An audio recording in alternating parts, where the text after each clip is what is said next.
رات کو بادام پانی میں بھگو کر صبح نہار منہ کھانے سے حافظہ تیز ہوتا ہے۔ بال گرنے کا مسئلہ ہو تو نیم کے پتوں کے پانی کے ساتھ دھو لیں، بال گربا بند ہو جائیں گے۔ درد کا آدھا چیچ اور دیسی گھی مکس کر روزانہ ایک پیچ صبح و شام پینے سے کمر درد ٹھیک ہو جاتا ہے۔ جس کو بھوک نہ لگے انار کے دانے نکال کر ان پر نمک اور کالی مرچ کا سفوف چھڑک کر کھائیں، بھوک لگنا شروع ہو جائے گی۔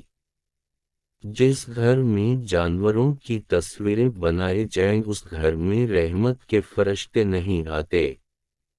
جس گھر میں فضول خرچی کی جاتی ہے وہاں دولت کی تنگی آتی ہے۔ ہلدی بولے چہرے کو جوان کر دیتی ہے، وہی کے ساتھ بادام کھاؤ طاقت آنے کی۔ سبن چائے میں لہسن شامل کر کے پی لو، جسم کے ہر حصے میں طاقت ابھر آئے گی۔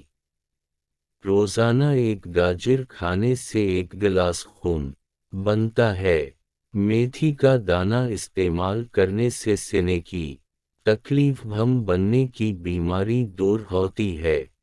2 چمچ شہد کے 1 کپ پانی میں صبح و شام پینے سے دائمی نزلہ و زکام ختم ہو جاتا ہے۔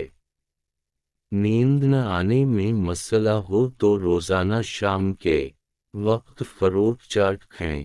پیشاب کی جلن دور کرنے کے لیے صبح ناشتے سے 1 گھنٹہ پہلے اجوائن کا سفوف 1 پیچ پانی کے ساتھ دن میں 1 مرتبہ استعمال کرنے سے پیشاب کی جلن دور ہو جاتی ہے۔